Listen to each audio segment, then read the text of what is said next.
Do you ever wonder why some workplaces feel like battlefields when they should be sanctuaries? It could be because they lack psychological safety, or it could be something more. In this episode, we are joined by Alla Weinberg, a culture design expert, to explore how to transform workplaces marred by trauma culture into nurturing environments that champion neurodiversity.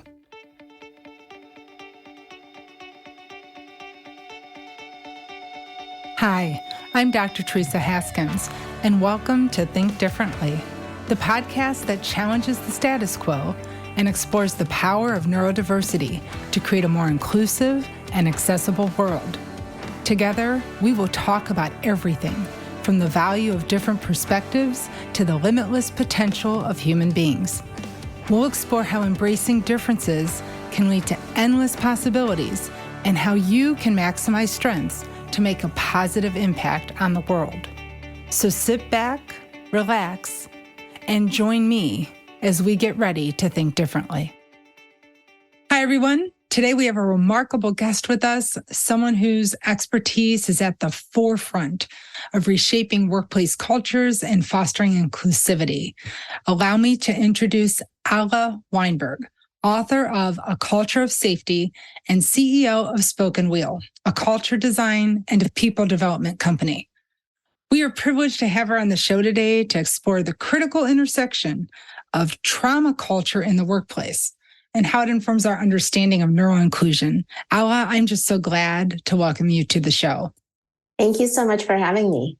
And I really just want to get right into it. And not a lot of people are familiar with this concept of trauma-informed workplaces. So I'd love for you to share your journey on what made you passionate about this topic and how to create trauma-informed and safe workplaces. Well, what made me passionate about this topic was my own lived experience. And as an adult, a little bit later in my life, I found out that I have what's called complex trauma or CPTSD, which is trauma that is developed during childhood and due to adverse childhood experiences. And a lot of my experiences at work, and my reactions at work and my coping mechanisms at work started to make a lot more sense to me in light of that information. And as I was also working on my own healing from CPTSD. And why I think it's really important for people to be trauma aware or trauma informed in the workplace is that trauma in various forms is much more common than people understand or believe or know about. And some of the behaviors that people exhibit at work that might feel confusing to people or difficult to people are actually coping mechanisms that people have to deal with trauma. And we need to understand that about each other. Okay. So when I first think of the word trauma, a lot of brains go straight to PTSD. Yes. But you're saying it's so much more than that. So what are some things like that would cause like a traumatic workplace? I think let's start with the bad side and then we'll explore what the good side would look like. Yes. Well, my personal experience and the trauma that I experienced at work specifically had to do with sexism. The majority of my career has been in the tech industry, and it really, the reports are real. It has been a bro culture. It has been a very sexist culture. And I personally experienced a lot of sexism and harassment as a result of that, which over time caused trauma in my system. But also other people can experience racialized trauma from just being excluded due to neurodiversity, due to different abilities in the workplace. And even the most recent, but there have been so many, there's been a most recent kind of tech bubble that has happened with a lot of people getting laid off. That in itself, for some people, I'm not saying everybody's going to face this, but for some people can cause a traumatic response in their nervous system. And so work in itself can be a source of trauma as well. And we need to understand that. And I'm hoping we can change that in the workplace. And that's the work I'm trying to do in the world. And so we can think about toxic workplaces, but you focus on creating trauma-informed workplaces. Can you explain that to the audience? What is a trauma-informed workplace? A trauma-informed workplace is one where people who work together understand that trauma is prevalent and is likely with the people that you work with. And that we're going to take people's responses to us, people's behaviors from the lens of this might be a reaction to a trauma that's stored in their body. And I just want to talk a little bit about trauma because it helps to understand in this context. The easiest way to understand trauma is anything that's too much, too fast, too soon, too overwhelming for our nervous system. Every human being, regardless of characteristics and abilities, has a nervous system. And each nervous system is unique. Some are more sensitive than others, and all are wired differently, again, depending on our lived experiences.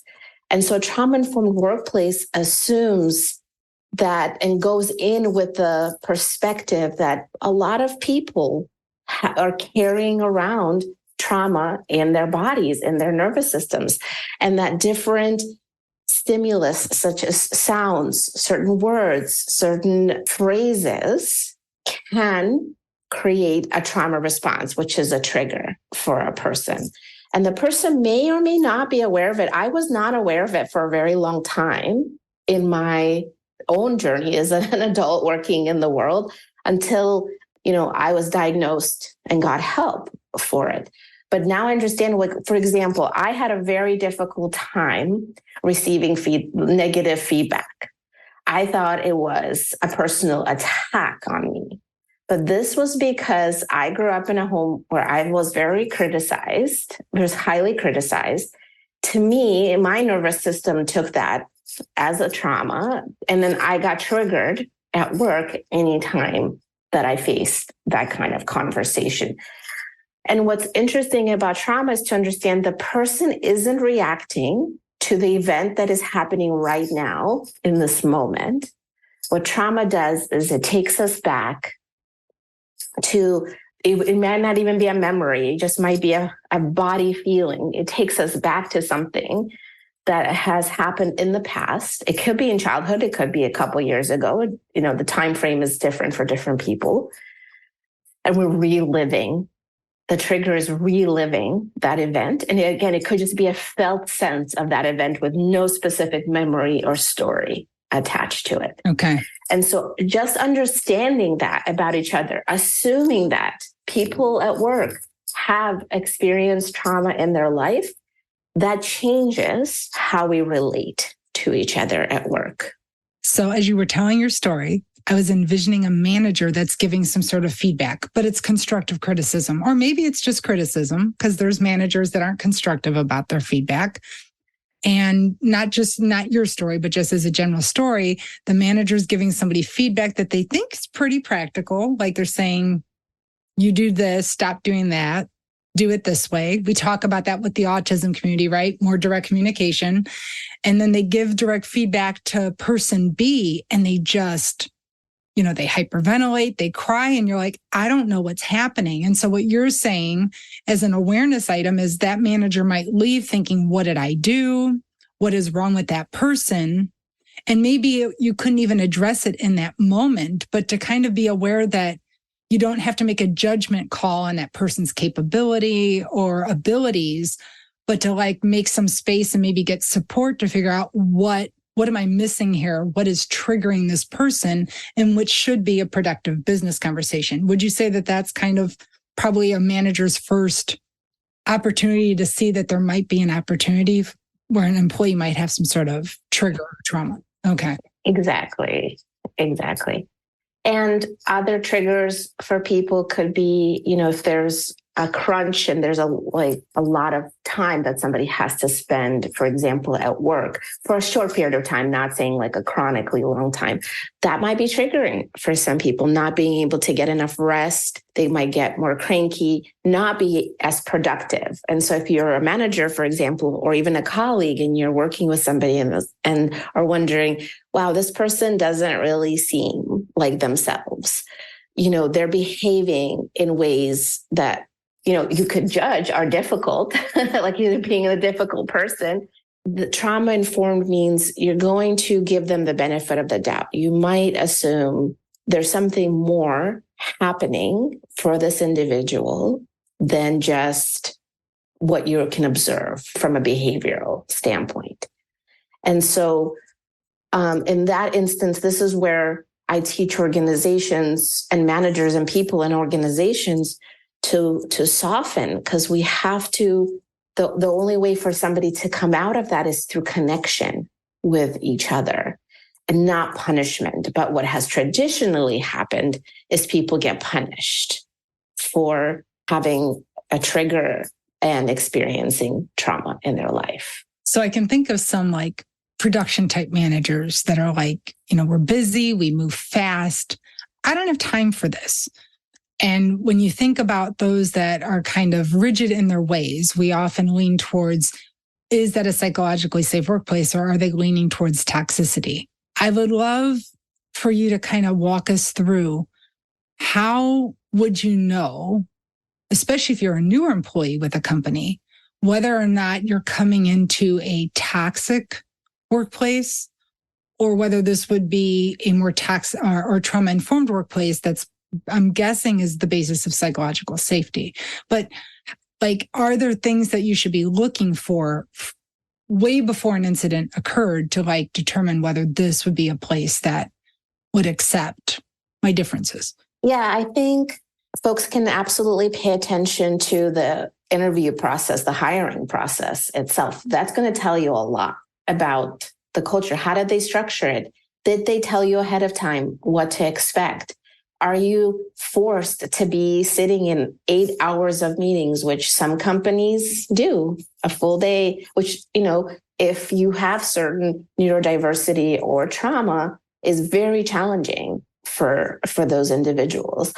And did people show care towards your well-being during that hiring process? Or was it more of a kind of production, as you were saying, get as many people through as possible? And so your experience of the hiring process, I think, is a little microcosm of what it's going to be like. And so if that didn't feel good, if you were already thinking, wow, this was too intense, and they didn't really care about my well-being, they didn't ask me about and try to get to know me as a person, that might be a red flag, and not an organization necessarily that you might want to work for. And I think about those rapid fire questions where they're almost questioning you, not asking you questions, almost like looking to. That's right. You have to prove yourself. Yeah. Right.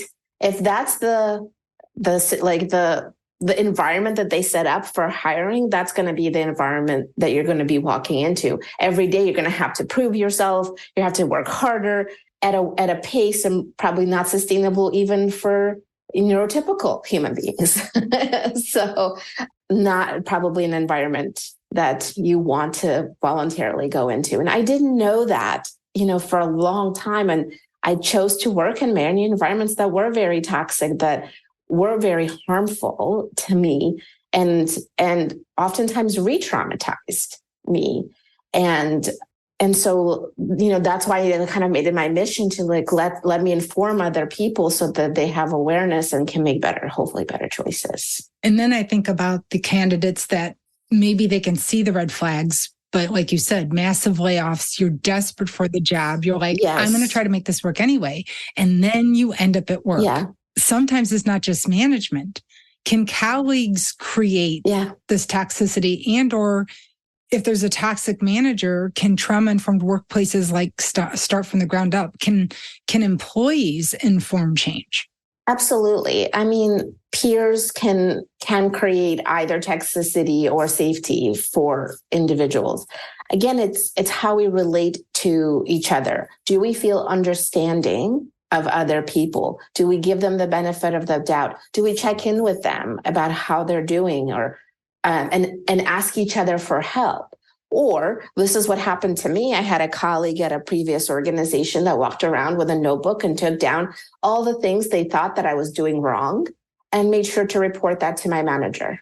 And so that's definitely a key of lack of psychological safety. Lack of trust. I thought they had a job to do, so I'm not sure why they felt that this was their job. But and so, in your book, Culture of Safety, you discuss, the whole concept, the tools, the rituals, but, not to give away the whole book, but could you highlight like a few things that if somebody's listening to this today and they're like, okay, sometimes people are just jerks, right? How does that different than a safe environment? Like, what are the things that are really the mark of this is a trauma-informed or a psychologically safe workplace? Because I would say they're comparable, yes? Yes. Okay. And I think to be a safe environment, you do need to be trauma-informed. You need to understand what trauma is and that many more people suffer from trauma than even they realize. And a lot of behaviors, even the jerk behaviors, may be coming from that place.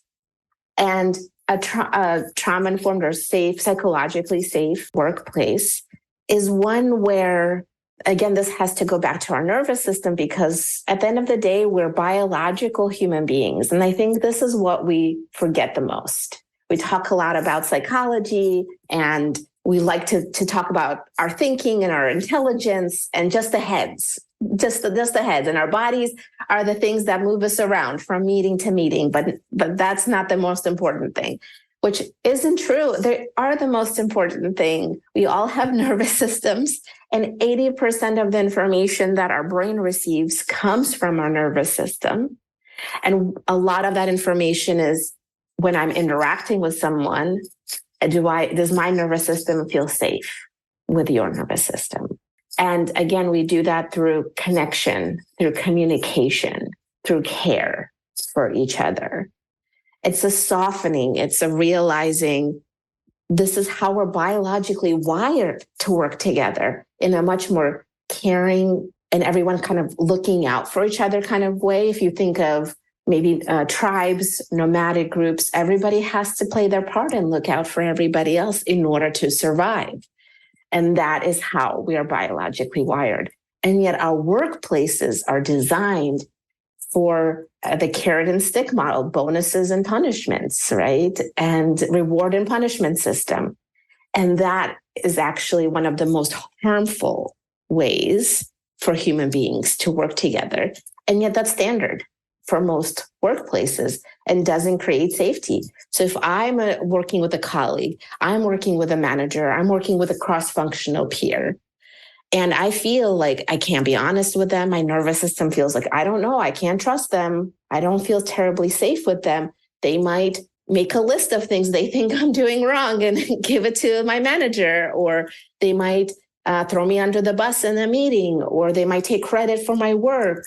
All these behaviors, like these really antisocial behaviors, I won't feel as safe in that environment. And it takes a lot of rewiring for people to be able to work together in a way that actually you center connection versus centering control, which is what a lot of organizations do. And as you're talking, I think about when we first start talking about trauma, it immediately goes to people who had lived experience with the past issue. We think about our vets, others with PTSD. And so you first had this conversation of saying, well, we have to be prepared to support people who have trauma.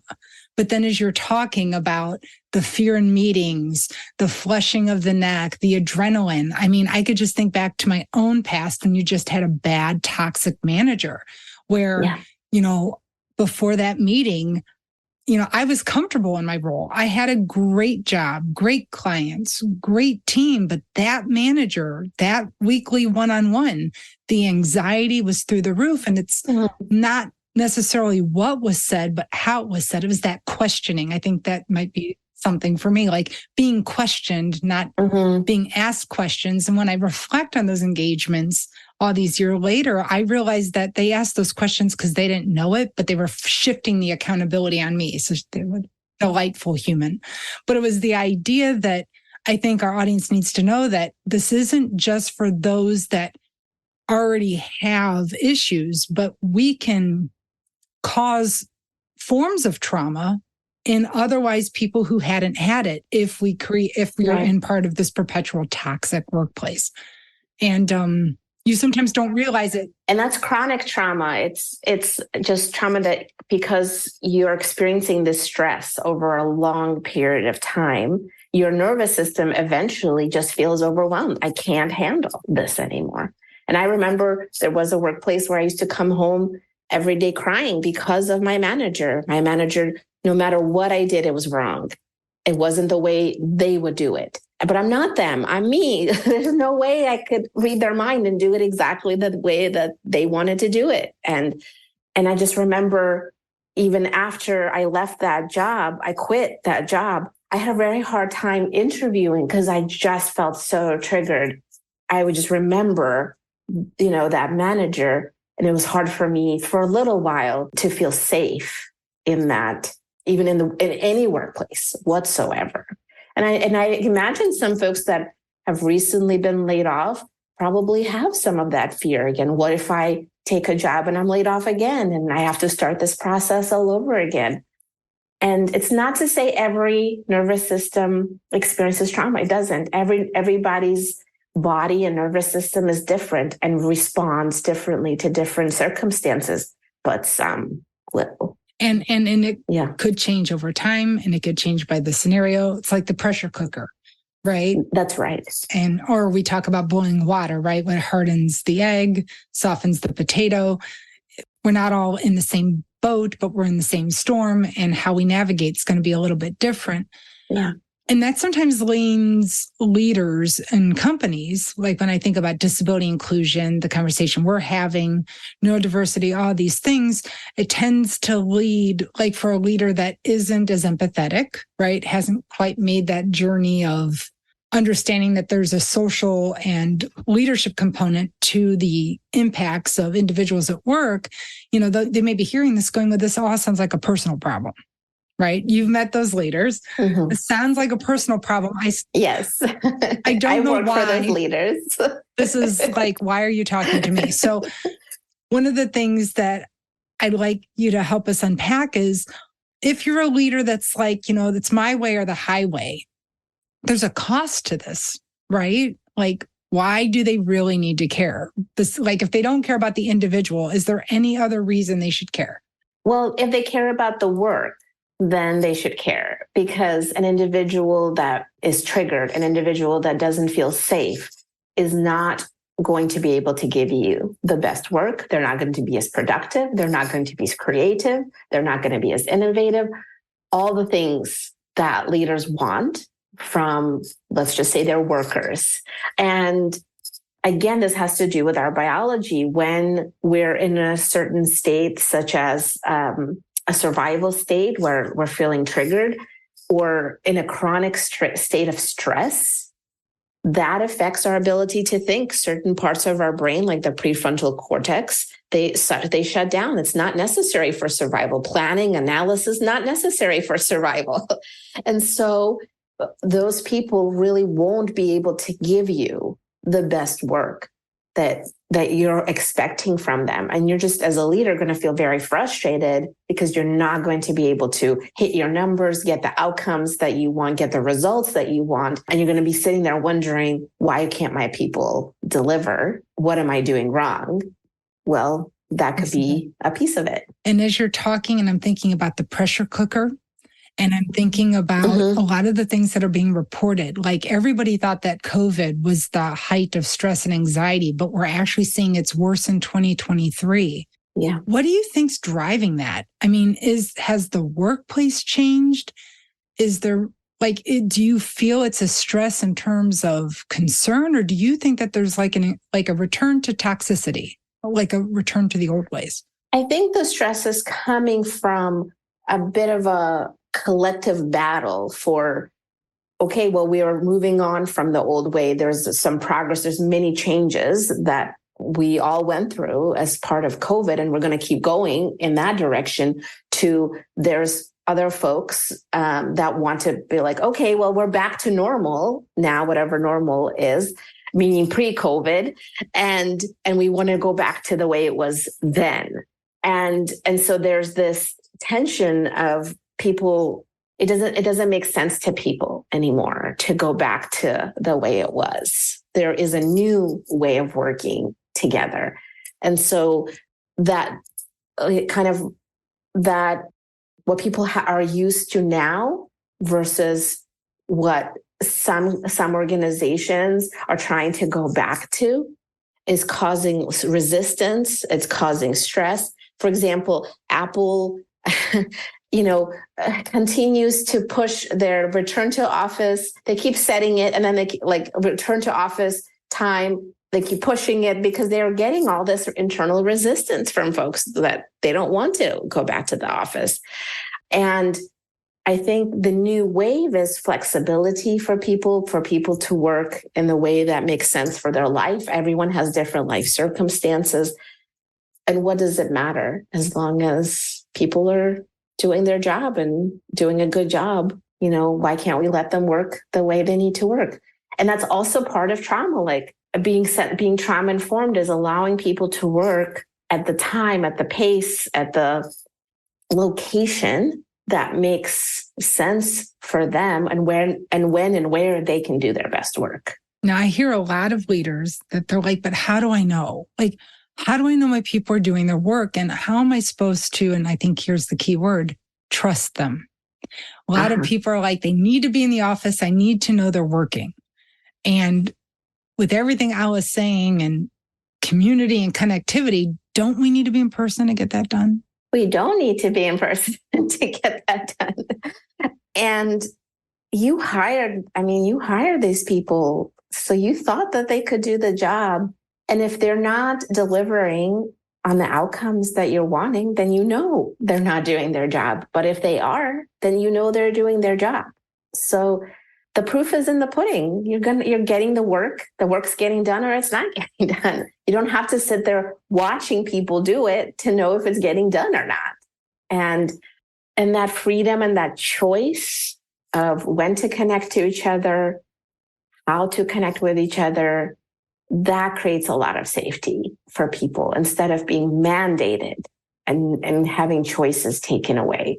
The more choice that's taken away from me, the less safe my nervous system feels, because then I start to feel trapped, and I start to feel like, I don't have say, I don't have control over what I do in my environment, and that might be dangerous to my survival.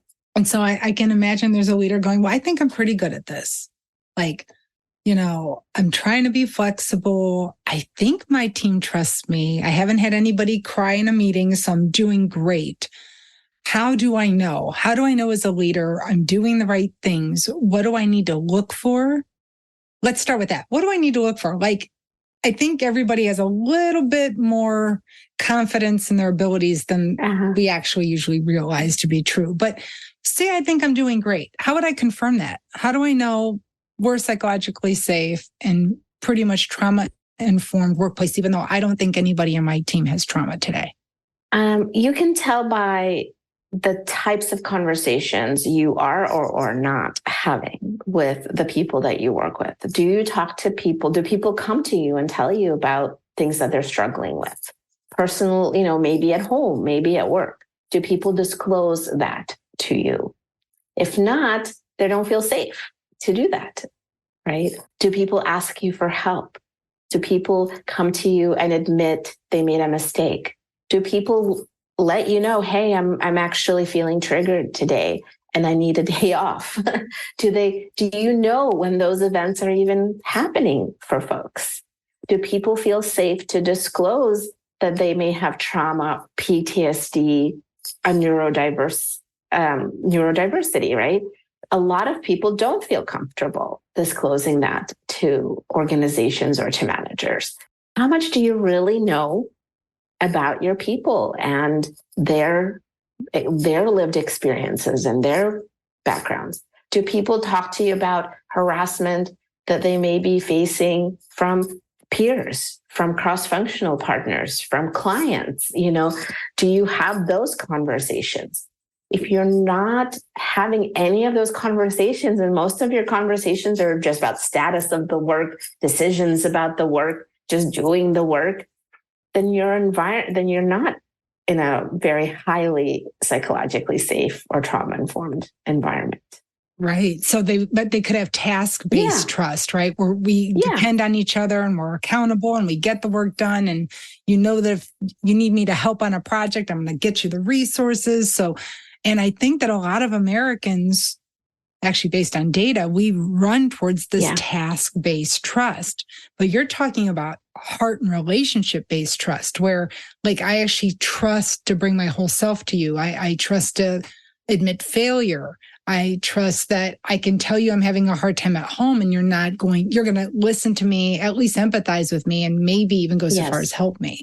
And so one thing that I guess a leader that's like, my team trusts me, we talk openly, is to start unpacking what type of open conversations you're having. Because maybe you do really have a collaborative, open, trusting team, but it's all work-based. That's right. Like we trust each other to get it done and to help each other.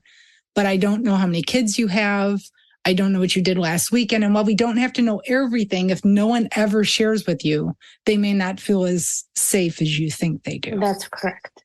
Yeah. And I think you really named it well in that there is this task-based trust that folks have. Sometimes that's even lacking. And we were talking about, some leaders wanting people to be in the office because I don't even trust you to do your tasks. And then there's the relational trust that you will listen to me, that you will validate my feelings, that you will try to understand my experience and not dismiss me in any way, but most importantly, not punish me. If I disclose to you I have CPTSD, and that colors your view of me, and that you're no longer going to put me on the stretch project, for example, the really exciting, complex one that will help me grow because of this, that's a punishment. And I'm not going to be so open about it next time, next company, next work environment, next manager. And so the key for both being trauma-informed and safe is to weed out punishment as a form of getting people to do things, to control people, to get, to force people to behave in a certain way. It works in the short term for some people, but it actually creates a lot of psychological harm and can lead to trauma for many people. And so that's the key here, is to weed out punishing and replace it with connecting.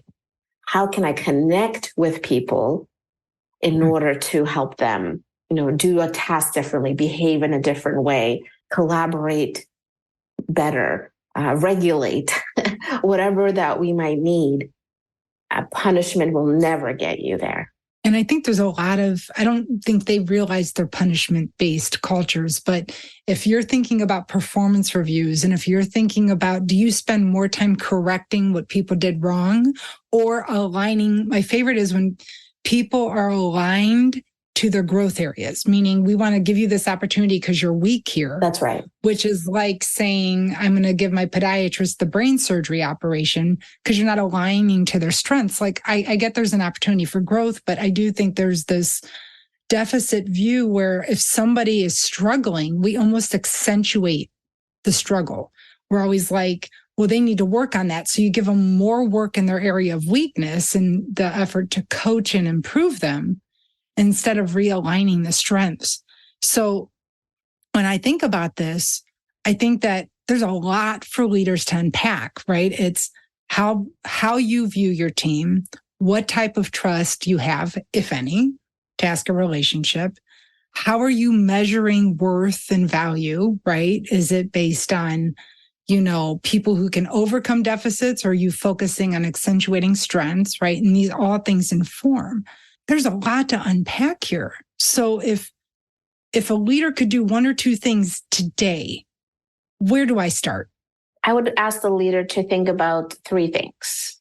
I want them to think about emotional intelligence.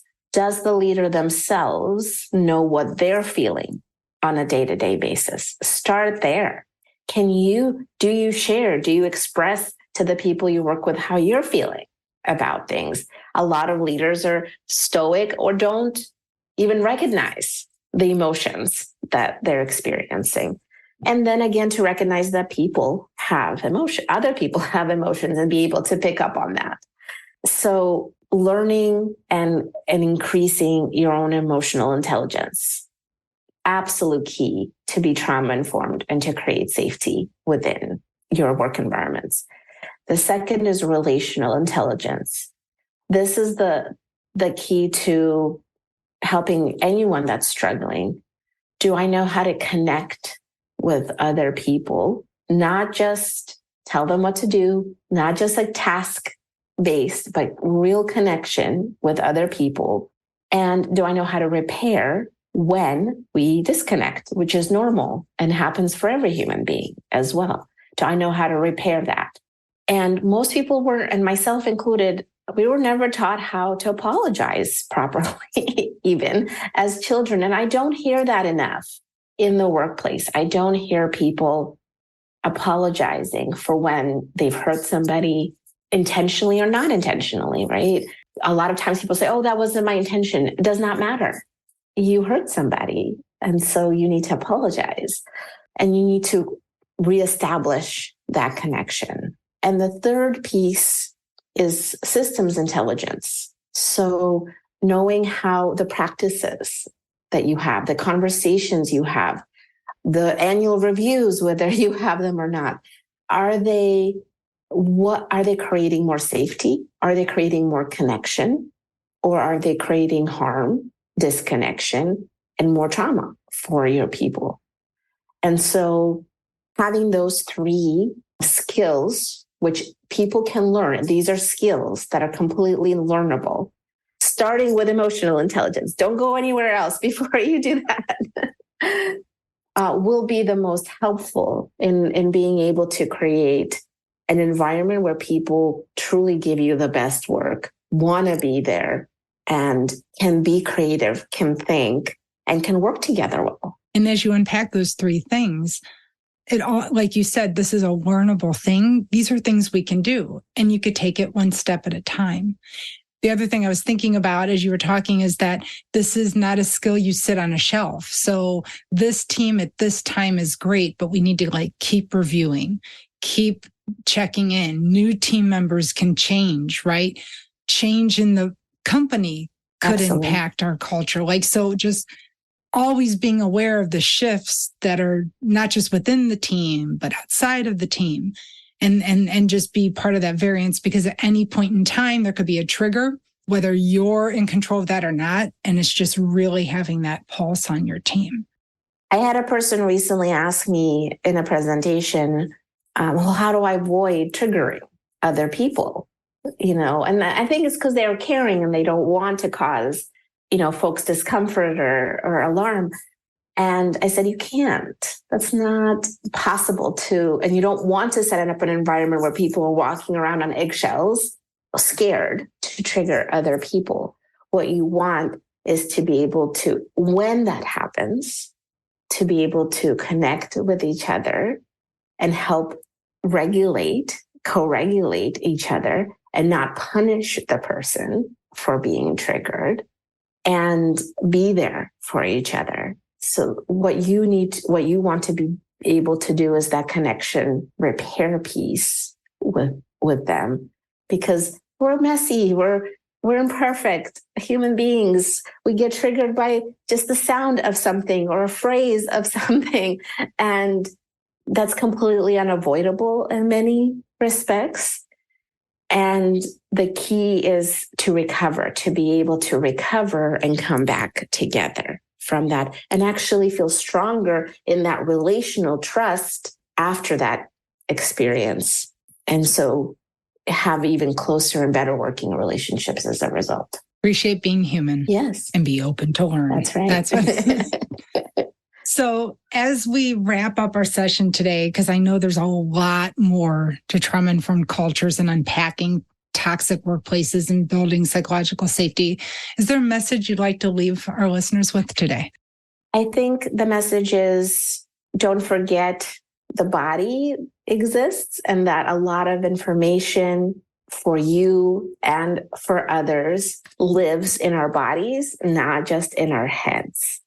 And so knowing what you're feeling in your body, knowing how you're reacting in your body, recognizing how other people feel to you in your body, just using your body as a source of information and wisdom and intelligence is going to be really key to be able to create safe and trauma-informed workplaces. And I feel like if we can tune in, we're going to all be better for it. Absolutely. Alla, I can't thank you enough for being part of Think Differently today. I hope the guests took as much away as I have. I know there are things I am going to begin doing differently immediately, just to make sure we're checking in on those that we care about and lead the most, because that's what I think we all want, these healthy, happy workplaces. Thank you for everything you're doing in the space. Thank you. And look forward to talking to you again. Thank you so much. Thank you for listening to this episode of Think Differently. I hope you found our discussion today insightful and thought-provoking. I want to thank Audio Works Studios for their exceptional production and recording support. Without their expertise and dedication, this podcast would not be possible. If you enjoyed this episode, we encourage you to share it with others. Your support helps us to reach new audiences and promote neurodiversity in our world. Also, be sure to subscribe to this podcast on iHeartRadio, Spotify, Apple Podcasts, or your favorite platform so that you can stay up to date on the latest episodes. We look forward to seeing you again soon on Think Differently.